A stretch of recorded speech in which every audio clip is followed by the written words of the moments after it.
As they move up, I will remind you, may your roots grow deep, may your branches spread far, may you find the world to be a wonderful, joyful place. That is never one thing. And make it better for those who follow.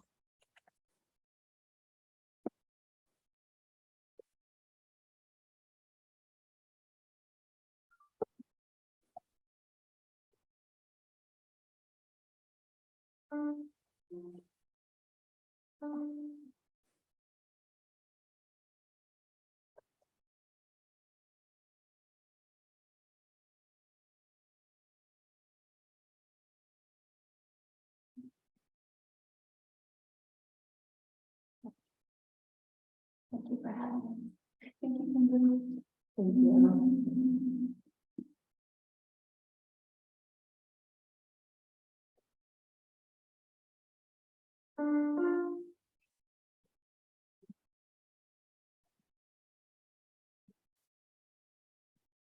Thank you.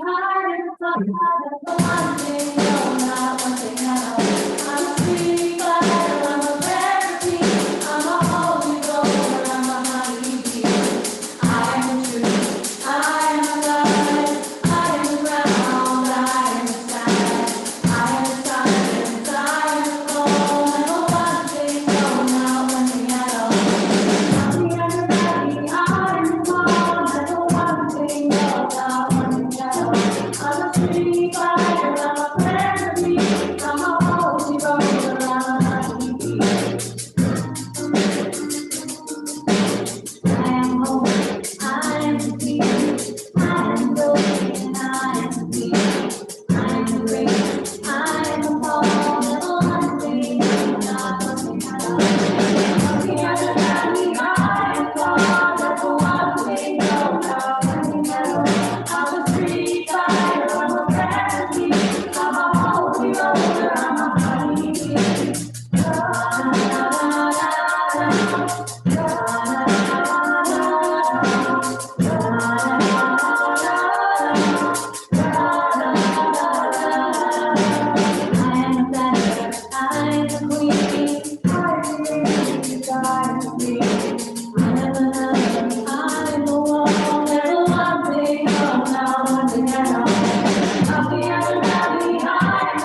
you so much. So our order is slightly different. Our kids are up here for another minute more. We share our gifts with this congregation in so many ways, through our talents, through our time. You are also going to be asked, I'm finding my place in my script. There we go. We do support this congregation through the gift of our talent and our time and our treasure. Your talent, whatever your talent is so needed in this congregation. A week ago, you received a survey that asks you to share with us what is a talent that you have and what is a talent that you want to share. You will be getting that same survey popping up in your email when you leave this room today. Please fill that out. This community works because all of us get to share who we are and what we bring. And we also work when we share our financial gifts. Your contributions help to support the ongoing work of this congregation, including worship and religious exploration, care and connection. Your generosity helps us show up in this community helps us show up for this community for justice and service and care. So as the baskets circulate for your gift, we are also going to take this time to sing our children off to childcare with Kim. The words that we use are in your hymnal. They're 413, go now in peace, but I'm also going to say them out loud. It's go now in peace, go. Oh, they're in your order of service. I don't need to say them out loud.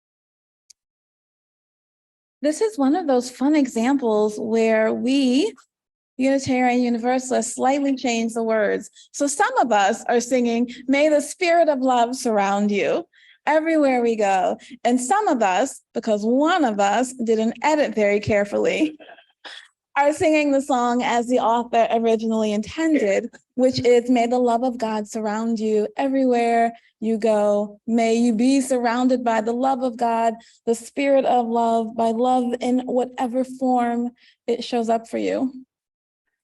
As we move into this time of sharing, we invite you to share your deep joy, your concern, the sorrows of your hearts. If you're joining us in the meeting house, I am actually going to ask you to come up to the microphone and share. I will light the candle for you. If you're joining us online, we'll invite you to unmute yourself. You should be able to do that. If you're on the phone, you can do that by pressing *6 and share with us what is on your hearts. I have so many other words printed in my order of service, and when I don't say the words that I actually wrote up, it sounds like I don't know what I'm doing.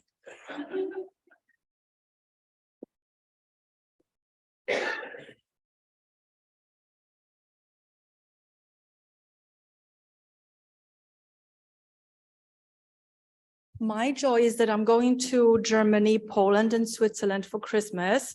And Anastasia is taking over the camera work. And I don't know if you noticed what a fantastic job she has been doing all the time today.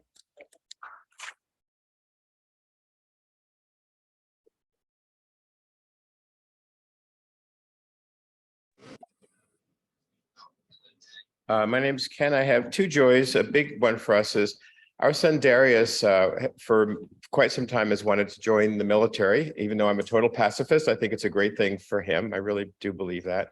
He took the test twice and failed, and it was very, very difficult for him to have failed. He just failed the math by a short amount, but about 2 months ago, he started studying very hard with our friend Liz Kerwin down the block, and 3 times a week. And he took the test again and almost doubled his score, which was amazing.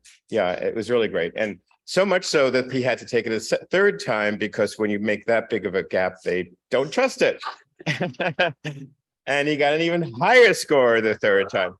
So it means that he will be joining the military. I'm hoping there will be no wars in the next several years. It means we'll finally have an empty nest, which is very nice. My second joy is the World Cup. As many of you know, I'm a big Arabist. I love the Arab world, and I'm really delighted it's in Doha, a place I've spent time in and very much like. And it has really made a difference. The Saudis beat the Argentinians, the Tunisians beat the French, and the Moroccans are going crazy. And I am on my Facebook, and it's full of my Arab friends going nuts all over the world. It's really a joy. It's a joy, a joy, a joy. And I also see the Arab world is something, because everyone is happy for everyone else, and Africa as well. Let us not forget. Thanks. Go Morocco.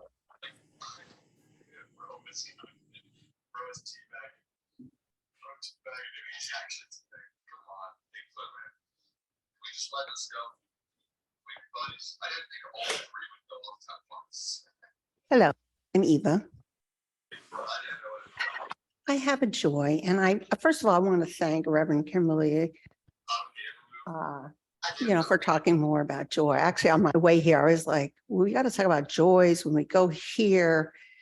And it's supposed to be spiritual, I guess, because, it's a UU congregation, and sometimes it's hard to figure out what joy to talk about. Like I was able to reach my toenails to clip them, like joy. But actually, a joy that I want to share is that I have a job that lets me spend a few hours either in Shelter Island or East Hampton. And so I take little adventures because I have a couple hours. And so I went to the town of East Hampton Senior Center. You only have to be 60. I'm sorry. And, I was going there, and someone was very excited to see me that I didn't know.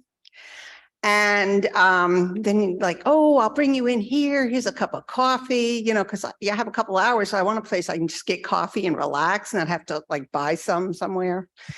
Anyhow, it was very welcoming. He took me across. I met people on the other side, the head of transportation and head of the whatever. And so, I've kind of been invited to be a little more involved there. And, and it seems like a very welcoming and genuinely, caring place. So I hope to be being more involved in the town of East Hampton. So it's a real joy. Thank you.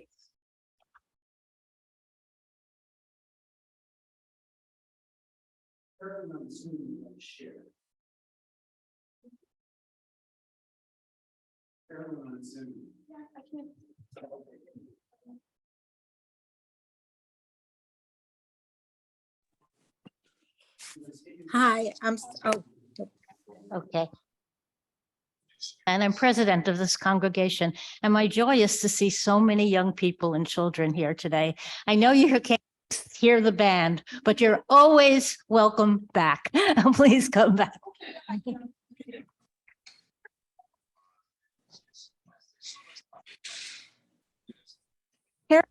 Zoom, you are welcome to unmute yourself and speak.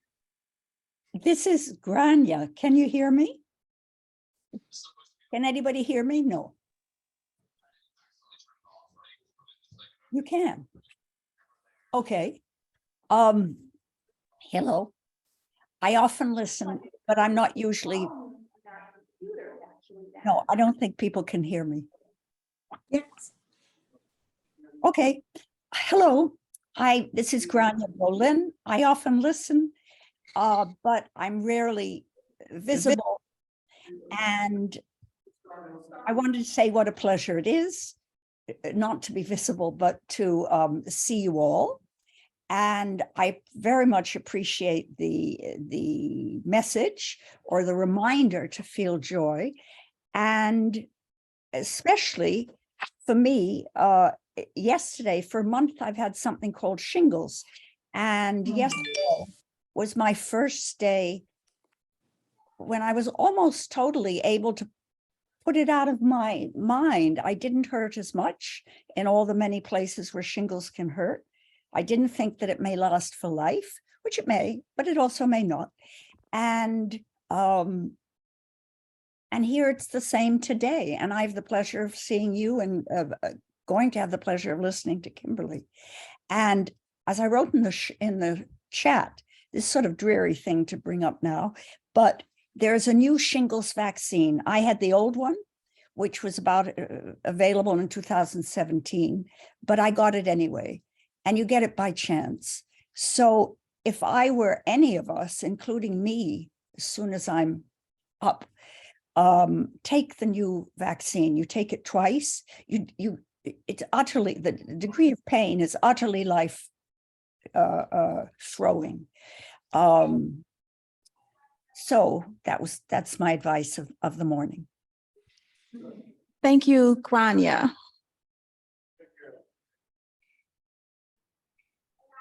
Is there anybody else on Zoom who wants to share with us? Okay. Hi, this is Carolyn Holstein, and I had two wonderful joys in this past week. On Sunday afternoon, there were about 8 of us who went over to Ma's house on the Shinnecock Reservation, and our host and founder, initiator of Ma's house, Jeremy Dennis, gave us just a lovely tour and background of the house. And we were also very privileged to be the first ones to see a new exhibit there on the Thomas Indian School. So they have a lot of public events on Friday evenings. They have workshops that are open and free. So I would say take a look at their website. It was wonderful. And the second one was on Tuesday night. Some of you may remember Adelaide, who comes with her daughter sometimes, sang for us at service. And we attended her one-woman autobiographical show in the city.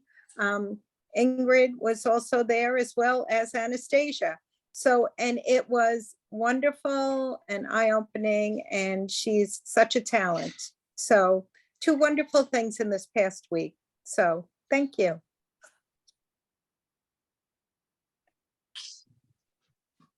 Hi, I'm Tina Curran, and I wanted to support Grania in what she just said. I had an awful case of shingles a few years ago, and then got this new vaccine. Even if you have received the old vaccine at some point, you should get this new vaccine. It does require 2 shots. I think they have to be a month apart. And statistically, it really works. So, and I also want to add that you may have to wait a year, Grania, to get the vaccine after you've had shingles. I did. I had to wait a year. So anyway, that. And then I also wanted to respond to what Reverend Kimberly mentioned about the different ways of singing the children out, that it just brought up a memory for me of how for most of my life, I refused to use the word God because I wanted to prove, as particularly to my mother, because I wanted to reinforce that I was not buying into Catholicism, having been raised as a Catholic. And lately I've begun to think, you know, it's just a word for this experience we all have of the unity of our universe and of ourselves and the divine. And so, you know, I feel like it's a word for something we can't use a word for. So thank you.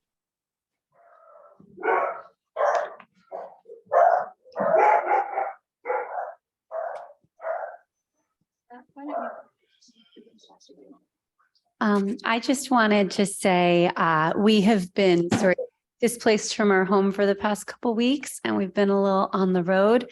And my joy is that so many people have opened up their homes to us. Bryony's here today. She's housing us for the next week, and we're so grateful. We were staying with Christian's brother last week, and we're just the joy of when you're in need, actually reaching out to the people who always say, sure, we'll be there for you, but actually being like, hey, you said that. Can we come? It's been amazing. So.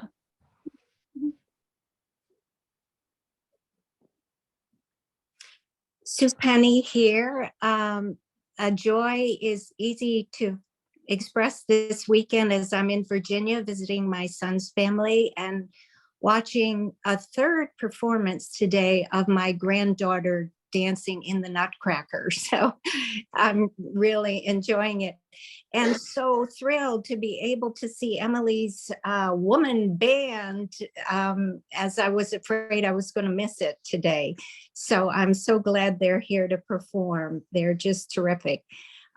So wonderful to see everyone. Thanks to the tech team for making this possible.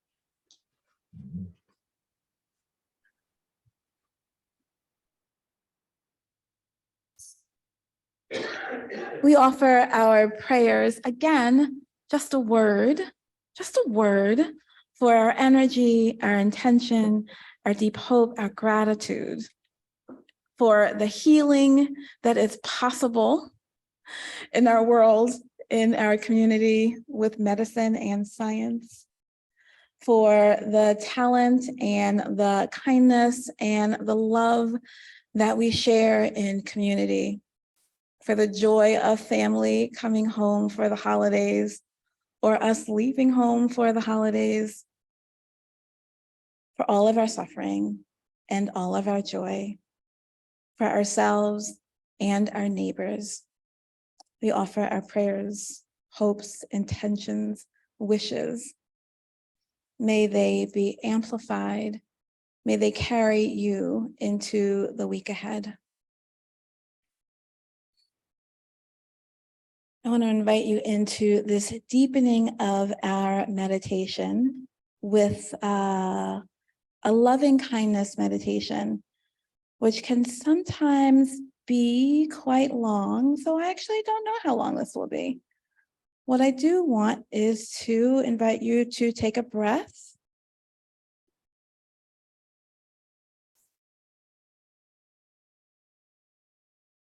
To relax into your body.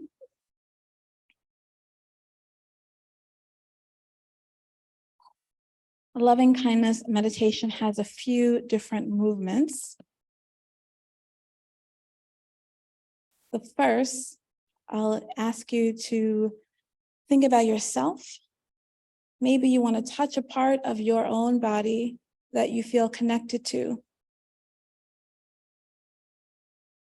And as you breathe, you can say aloud or to yourself, may I be loved.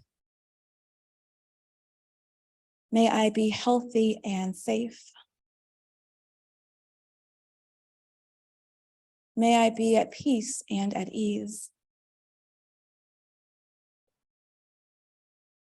May I know deep and abiding joy.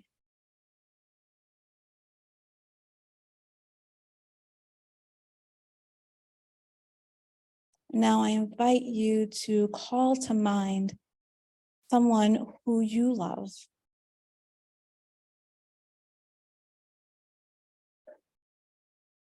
And for them, prayer, offer, may they be loved. May they be healthy and safe. May they be peaceful and at ease. May they know deep and abiding joy.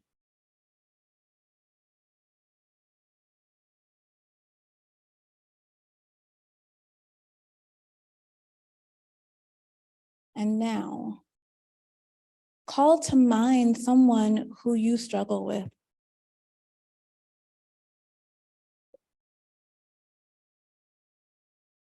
And even for them, may they be loved.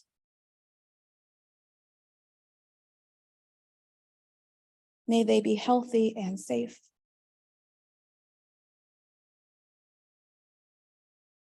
May they be peaceful and at ease. May they know deep and abiding joy.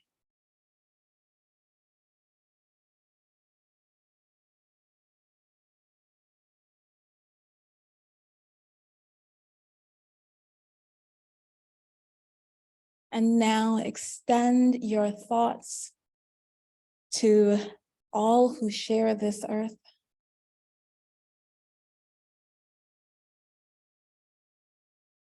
May they be loved. May we be loved. May we be healthy and safe.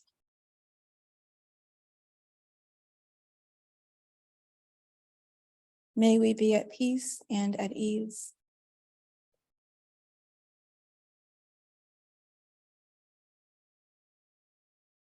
May we know deep and abiding joy.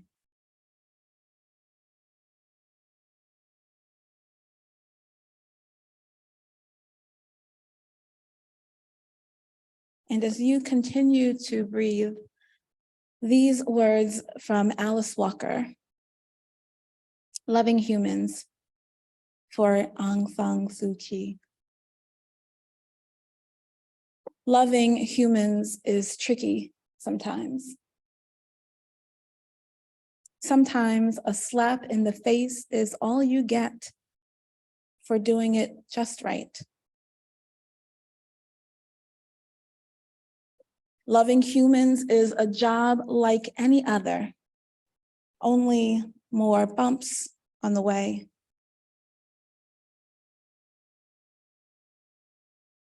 More bumps on the way to work, which is a full-time, all the time job.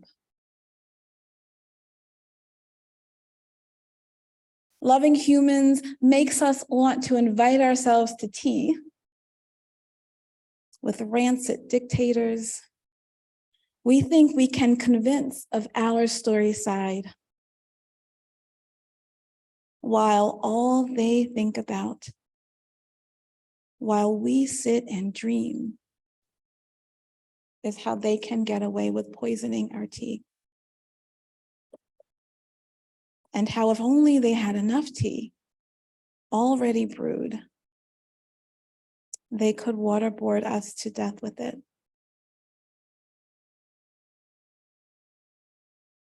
Loving humans means writing poems and songs, novels and plays, slogans and chants and protest signs. Our critics want to stone us. For while we think of them as people under different circumstances, we might be able to help. There is indeed a Buddha in every one of us. Loving humans with all our clear and unmistakable reluctance to evolve makes this hard for most humans to see.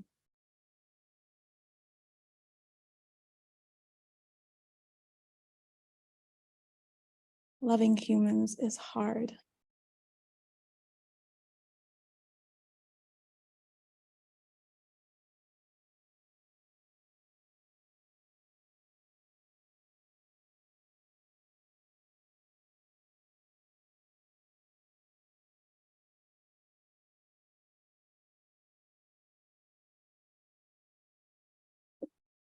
We're going to sing another song together in your gray hymnal. It's number 128, For All That Is Our Life. You may.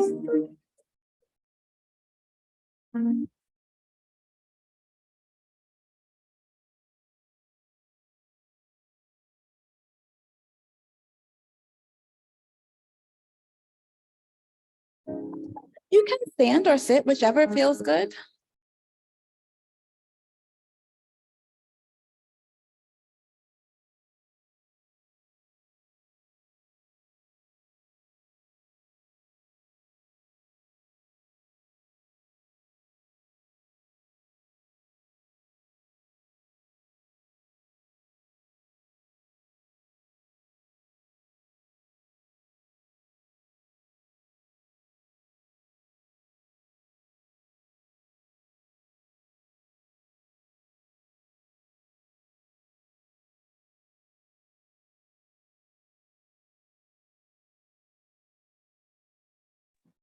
There's no sound on this end.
So these sermons come together in different ways. Sometimes there is a really clear idea, there is a thing that I know I want to talk about. And most times I am just open to whatever the universe is trying to tell me. I should be open to whatever the universe is trying to tell me all of the time, but sometimes I have something that I really want to say. But this month I have been thinking about joy, which is our theme, and I knew that we would have these singers and this particular song, More Than One Thing. No, never one thing. I knew never more than one thing was not right. So I've been listening to it actually for quite some time and thinking about what this song has to tell us. On some level, this is basic. We are all more than one thing. Some poet one time talked about multitudes. We contain multitudes. We have gifts and we have flaws. And we try, though not hardly ever enough, to hold all of it together. We try to hold it together for ourselves to embrace the fullness of who we are, flaws and fabulousness. But I also want us to think about how we are able to hold the fullness of everyone else around us, how we are able to create space for people to bring their own gifts, to bring their talent and their treasure, even if their treasure is not recognizable as treasure to us. There's a saying about how family is where they have to love you, they have to take you in. It's probably more about home, right? Home is a place where when you go, they have to take you in. But we think about family in that same way. Family are the people who have to love us because of duty or obligation, or because of custom or culture, or because of covenant. We have these relationships which we think of as being bound by some kind of unconditional love. And because it is an unconditional love, because we know they have to take us no matter what, we sometimes take that for granted. And in a phrase that I would hear around my grandmother's table, we forget how to act. We sometimes forget how to act when we know that we don't have to impress, that we don't have to be sweet, that we don't have to lure people in with our dazzling brilliance, or even with our kindness. And because we take it for granted, because we know underneath that there is love, we do sometimes forget that we need kindness. So I have been thinking about this. This is what has been on my heart and on my mind for quite some time. And I have a thing on which I blame it. Often when I say I blame it on, sometimes I blame it on patriarchy, depending on the circles. A lot of times I blame it on capitalism. This, though, as with so many things that have come up in the last year, I blame on COVID. I blame on COVID and this period of us forgetting how to people, forgetting how to be around people who, even if they love us unconditionally because of obligation or culture or covenant, which we do here, really do deserve our kindness, our sweetness, our attention. I want you to think about how you feel when you are coming here, when you are thinking of this place, when you are thinking of this community. I hope that what you feel is excitement, anticipation, maybe warmth. And I know that for some of us, what you feel is tired and obligated and put upon and anxious. Because for some of us, this is not always a place where we feel embraced by loving kindness. And if you can imagine and remember, maybe feel for yourself that this is not always a place lately where you are embraced by loving kindness. Can you take that next step and imagine that this is not a place where you are offering that embrace of loving kindness? This is not because we are terrible people. This is not because we are mean or rude. This is because we are people, I think, who love each other, I hope, who love each other so much and are so confident in that love that we have forgotten that these are relationships too that need to be cultivated with sweetness, with attention and care and kindness. And I have been thinking about kindness. This is, I know, if you wanted a deep treatise on Thurman or some great theologian or some great theological concept, not it. This is probably the most simple of therapy sermons, be kind. The most simple of therapy sentiments, be kind. And it feels important. It feels important to say out loud and to ask us to consider seriously. I feel nervous saying this in front of people for whom this may be your first time here, and you're thinking, who are these people?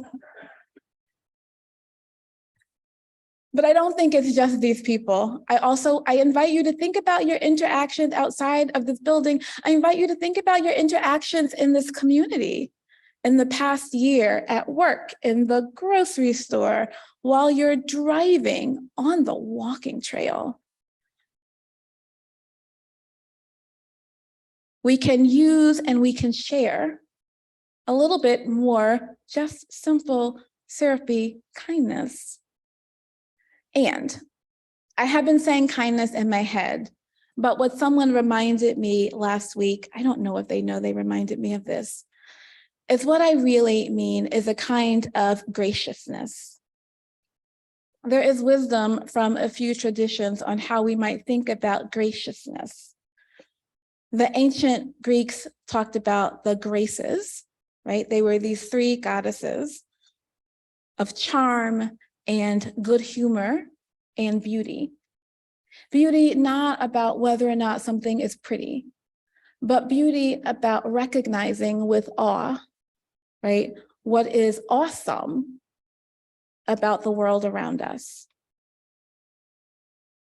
In Judaism, what graciousness looks like is mercy and compassion. In Christianity, what that looks like is God's favor.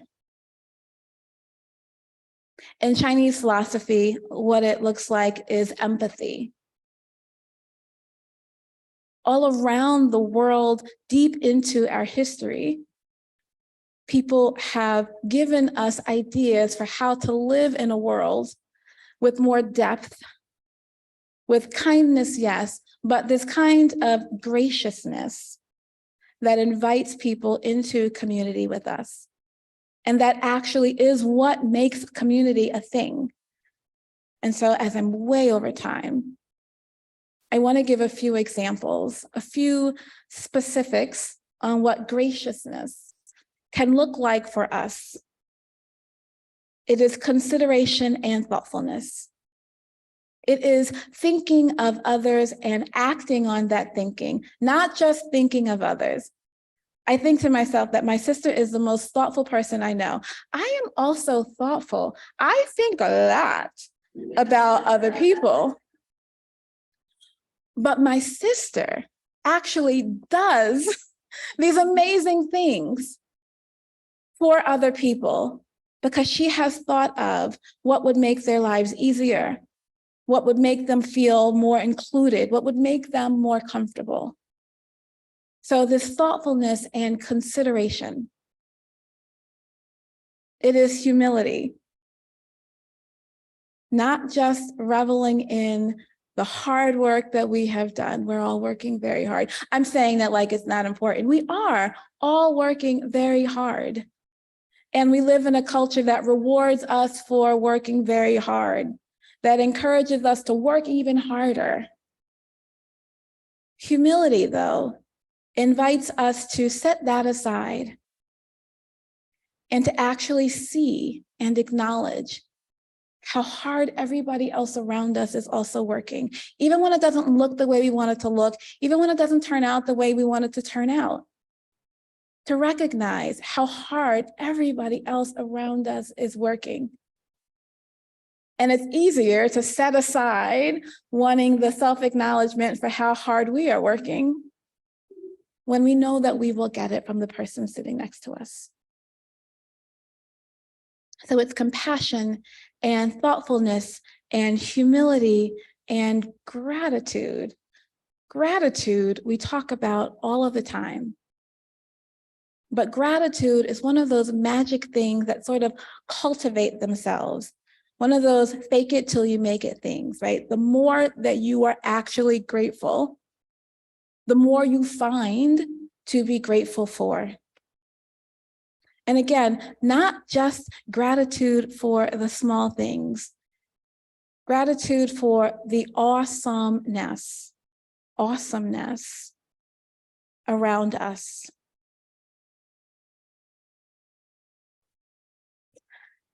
This is a hard time of year for people. There is so much to do. There are gifts and there are food and there are family gatherings and there are meetings and there are people asking for money and there are so many demands on us. And so what I want to encourage as we slide deeper into this time of year and as we think about what we want to carry into the next year is this small reflection on graciousness. How can we let go of all of the many things that feel important to do? I'm sure they are important to do. And lead not with the product of what we're supposed to produce, but lead with the quality of relationships that either we feel called to create in the world, that we would like to create in the world. And trust. This is a hard one, so it really is going to have to be trust or faith. That when we lead with graciousness, really those other things will take care of themselves, or they won't. And if they don't, maybe they weren't that important. But what is the life that you want for yourself? Really? Do you want for yourself a life where you get things done? Do you want for yourself a life where you create welcome and community for your family and your friends and your community? As we enter into this holiday season, I invite you to be more kind and generous. There is one more song for us to sing together, also in your gray hymnal. It's number 318. For this one, I am going to invite you to stand, to let your breath and your voices mingle. We would be one.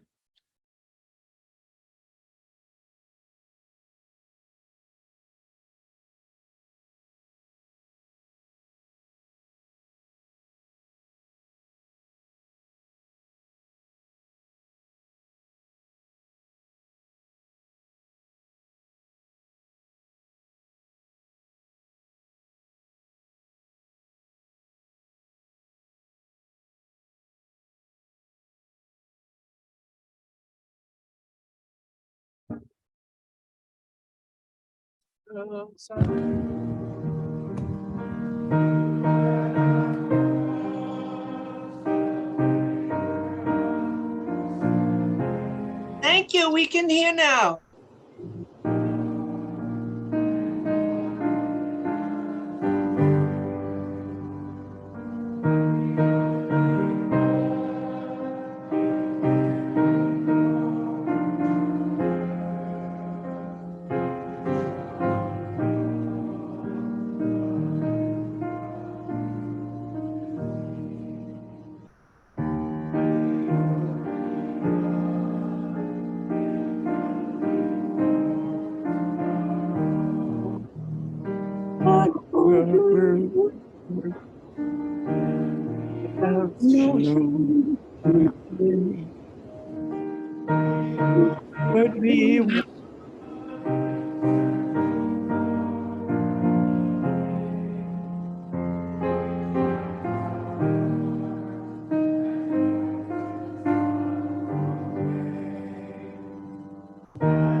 I appreciate a good whoop.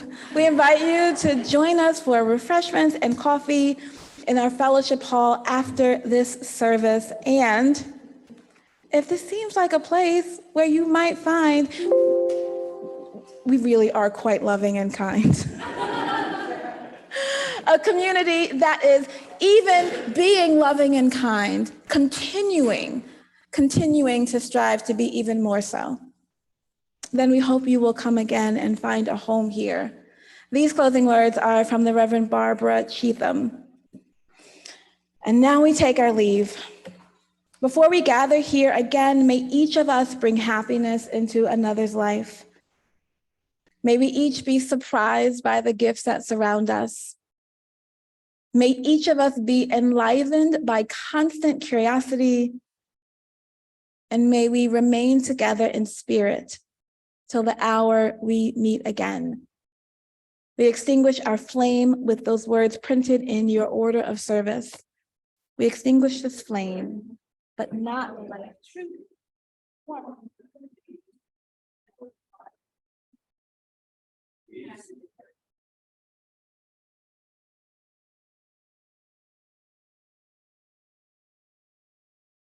Kind